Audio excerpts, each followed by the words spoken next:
Hello everyone, welcome back to graduation study. आज हम पढ़ेंगे जो बॉटनी मेजर है उसका थर्ड ईयर का, उसका जो यूनिट 1 है उसका सिलेबस देखेंगे हम। तो उसमें फर्स्ट जो यूनिट दी हुई है वो क्या दी हुई है, साइटोलॉजी।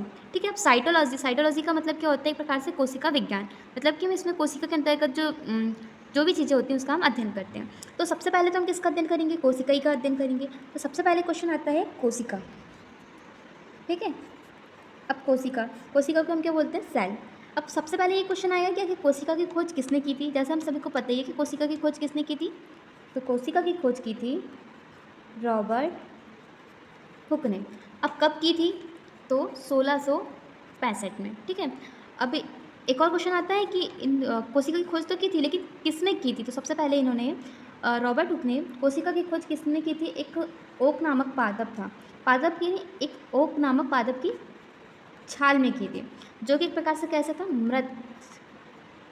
तो एक और हमें जो पॉइंट पता होना चाहिए कि जो रॉबर्ट हुक ने कोशिका की खोज तो की थी लेकिन कैसी कोशिका की खोज की थी, तो ओक नामक पादप की छाल से कैसी, मृत कोशिका की खोज की थी। ठीक है। ये इंपॉर्टेंट पॉइंट हमारे लिए कि रॉबर्ट हुक ने कौन सी कोशिका की खोज की, मृत कोशिका की खोज। अब क्वेश्चन आएगा क्या कि जीवित कोशिका के, अब इन्होंने मृत कोशिका की खोज की, तो जीवित कोशिका की खोज किसने की होगी। तो हम देखते हैं नेक्स्ट पॉइंट क्या, 1674 में। ठीक है। अब 1674 में किन्होंने, लिवेन हॉक। ठीक है। एक लिवेन हॉक नामक साइंटिस्ट है जिन्होंने क्या किया, जीवित कोशिका की खोज की। ठीक है। अब जीवित कोशिका की इन्होंने खोज तो की लेकिन इन्होंने कितने प्रकार की, तो सॉरी प्रकार नहीं, इन्होंने कुल 5 जीवित कोशिकाओं की खोज की, जिसमें शामिल है, सबसे पहले आता है नाम किसका, जीवाणु।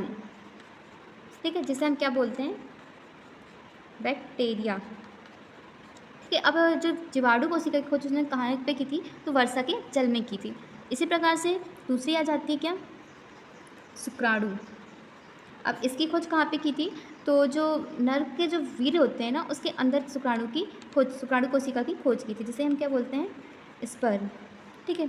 अब थर्ड देखते हैं हम, क्या थर्ड क्या है, आरबीसी, जिसे हम बोलते हैं रेड ब्लड सेल। इसी प्रकार से फोर्थ क्या थी, ईस्ट। ईस्ट क्या है, एक प्रकार से क्या, कवक है। ठीक है। अब इसी प्रकार से फिफ्थ देखते हैं हम, प्रोटोजोआ। तो इस प्रकार से क्या हुआ कि 1674 में लीवेन हॉक ने जीवित कोशिका की खोज की। अब जीवित कोशिका की खोज तो की लेकिन कितनी प्रकार की, तो 5 प्रकार की कोशिका, जिनमें क्या क्या शामिल है, जीवाणु, शुक्राणु, आरबीसी, ईस्ट और प्रोटोजोआ। इस प्रकार से 5 जीवित कोशिकाओं की खोज की। अब हम यहाँ पे देखेंगे क्या, जीवित कोशिका और मृत कोशिका के बारे में। अब इसको समझने के लिए हम क्या करेंगे, एक स्ट्रक्चर का सहारा लेंगे। ठीक है। अब ये एक स्ट्रक्चर है। अब इसमें क्या होता है, ये जो संरचना हुई ये क्या कहलाती है, कोशिका के ऊपर वाले आवरण। तो इसे हम क्या बोलेंगे, कोशिका झिल्ली। ठीक है। अब ये एक प्रकार की कौन सी कोशिका है, तो ये पादप कोशिका है। अब पादप कोशिका में क्या होता है, एक आवरण पाया जाता है, किसके ऊपर, कोशिका झिल्ली के ऊपर। और इस आवरण को हम क्या बोलेंगे, कोशिका भित्ति। ठीक है। जो पादप कोशिका की एक पहचान होती है कि इसमें क्या पाई जाती है, कोशिका भित्ति पाई ही जाती है, ये कंपलसरी है। ठीक है। अब ये जो बीच में खाली जगह यहाँ पे क्या भरा होता है, एक द्रव्य पाया जाता है। अब ये कोशिका है तो इसमें कैसा द्रव्य पाया जाएगा, तो ये कौन सा द्रव्य हो जाएगा, कोशिका द्रव्य। ठीक है। अब बीच में पाया जाता है क्या, ये जो बीच में पाया जाता है वो है केंद्रक। ठीक है। अब देखते हैं ये तो किसकी बात होगी, जीवित कोशिका की। अब हम देखेंगे किसकी, मृत कोशिका की। अब मृत कोशिका में क्या पाया होता है कि एक ही स्तर पाया जाता है, ये इस प्रकार का। अब ये स्ट्रक्चर क्या है, एक प्रकार से, अब यहाँ पे क्या है, ये कोशिका भित्ति, तो ये भी क्या है, कोशिका भित्ति। अब ये क्या होगी, कोशिका भित्ति। अब यहाँ पे और यहाँ पे हमें क्या अंतर दिखाई दे रहा है कि इस कोशिका में क्या नहीं पाया जा रहा है, कोशिका झिल्ली भी नहीं पाई जा रही, कोशिका द्रव्य भी नहीं पाया जा रहा और केंद्रक भी नहीं पाया जा रहा। तो हम एक इन तीनों को, एक बेसिक सा नाम है इनका, जैसे कि इनका ग्रुप। ठीक है। कोशिका द्रव्य, कोशिका झिल्ली और केंद्रक, इन तीनों को मिला के एक नाम दिया जाता है। तो केंद्रक, कोशिका द्रव्य और कोशिका झिल्ली, इन तीनों को मिला के हम क्या नाम देते हैं, जीव द्रव। ठीक है। अब जीव द्रव तो हम बोल सकते हैं कि जो मृत कोशिका में क्या नहीं पाया जाता, एक पर्टिकुलर वर्ड है जो जीव द्रव्य। अब जीव द्रव को हम क्या बोलते हैं, एक प्रोटोप्लाज्म। ठीक है। तो हम इसी प्रकार से क्या अंतर जाएगा कि जीवित कोशिका में जीवद्रव या प्रोटोप्लाज्म पाया जाता है, जबकि मृत कोशिका में प्रोटोप्लाज्म या जीवद्रव नहीं पाया जाता। अब बात आती है किसकी, जीवद्रव की। तो हम जीवद्रव की खोज किसने की, इनके संदर्भ में कुछ पॉइंट जानते हैं। अब हम देखेंगे क्या जीवद्रव के बारे में। तो जीवद्रव की खोज, अब जीवद्रव की खोज किसने की, इनके संदर्भ में कुछ पॉइंट है। तो इसमें कुछ 3 वैज्ञानिक शामिल होते हैं, ठीक है। तो सबसे पहले हम किसकी बात करेंगे, कॉर्टी की। अब कॉर्टी ने क्या किया था, तो कॉर्टी ने सर्वप्रथम क्या किया था कि जीवद्रव को देखा था। तो कॉर्टी ने सर्वप्रथम जीवद्रव को देखा था, ठीक है। अब दूसरे साइंटिस्ट आते हैं कौन, डुजारिडेन। कौन आते हैं, डुजारिडेन। अब इन्होंने क्या किया था, इन्होंने भी सर्वप्रथम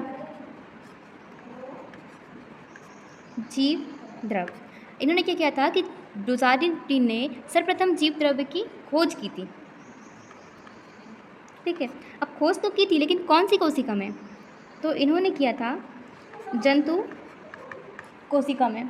इन्होंने जंतु कोशिका में खोज की थी, किसकी, तो जीवद्रव की। और उन्होंने एक नाम दिया, वो क्या नाम था, तो उन्होंने सारकोड, उन्होंने क्या नाम दिया, सारकोड। मतलब कि हम ये बोल सकते हैं कि जीवद्रव की खोज के संदर्भ में जो डुजारिडेन नामक जो वैज्ञानिक थे, उन्होंने सर्वप्रथम जीवद्रव की खोज की, लेकिन किस में की थी, तो जंतु कोशिका में की थी। अब उन्होंने ये खोज तो की, लेकिन उसको उन्होंने क्या नाम दिया था, तो सारकोड। इसी प्रकार से ये तो 2 साइंटिस्ट की बात हुई। इसी प्रकार से जो थर्ड मतलब कि तीसरे साइंटिस्ट आते हैं, वो कौन है, पुरकिंजे, ठीक है। अब पुरकिंजे ने क्या किया था, सर्वप्रथम इन्होंने भी सर्वप्रथम किसकी खोज की थी, जीवद्रव की खोज की थी। किसमें, तो खोज किसमें की थी, तो इन्होंने किए थे किसमें, पादप कोशिका में। जैसे कि हमने पहले देखा ना कि जो डुजारिडेन है, उन्होंने किसमें की थी, उन्होंने जंतु कोशिका में खोज की थी, किसकी, उन्होंने जो जीवद्रव की खोज तो की थी, उसको उन्होंने क्या नाम दिया, सारकोड। इसी प्रकार से पुरकिंजे ने सर्वप्रथम क्या किया, जीवद्रव की खोज की, किसमें, पादप कोशिका में, जिसका उन्होंने स्पेशल नाम दिया क्या, प्रोटोप्लाज्म, ठीक है। और इसे ही प्रोटोप्लाज्म को हम क्या बोलते हैं, जीवद्रव। तो हम इस प्रकार से बोल सकते हैं कि 100% जो जीवद्रव की खोज किसने की थी, तो वो पुरकिंजे ने। हम बोल सकते हैं प्रोटोप्लाज्म की खोज किसने की, तो किसने, प्रोटोप्लाज्म की खोज किसने की, पुरकिंजे ने। या जीवद्रव की खोज किसने की, पुरकिंजे ने। जैसे कि क्वेश्चन आता है ना, अब कॉर्टी ने क्या किया था कि सर्वप्रथम जीवद्रव को देखा, और डुजारिडेन ने क्या किया था, जीवद्रव की खोज तो की थी, लेकिन किसमें, जंतु कोशिका में, और उन्होंने क्या नाम दिया था, सारकोड। और जो पुरकिंजे हैं, उन्होंने क्या नाम दिया था, पादप कोशिका में खोज की थी, और उन्होंने पर्टिकुलर नाम दिया जीवद्रव या प्रोटोप्लाज्म। तो इस प्रकार से हमने इस वीडियो में क्या जाना कि सबसे पहले हमने क्या देखा, कोशिका की खोज। तो कोशिका की खोज किसने की थी, रॉबर्ट हुक ने। लेकिन कैसी कोशिका की खोज, तो मृत कोशिका की खोज, ठीक है। इसी प्रकार से सेकंड में देखा हमने लिवेनहॉक ने क्या किया, जीवित कोशिका की खोज की। फिर हमने देखा जीवित कोशिका और मृत कोशिका के बीच में अंतर, और फिर देखा हमने जीवद्रव की खोज के संदर्भ में। अब जीवद्रव की खोज के संदर्भ में जो अभी हमने रिसेंट में पढ़ा है, तो इस प्रकार से हमने इतने टॉपिक्स को आज कवर किया। अब हम नेक्स्ट वीडियो में क्या देखेंगे, जो कोशिका अंग है उनके बारे में जानेंगे। जैसे हम सबसे पहले बात करेंगे केंद्रक की।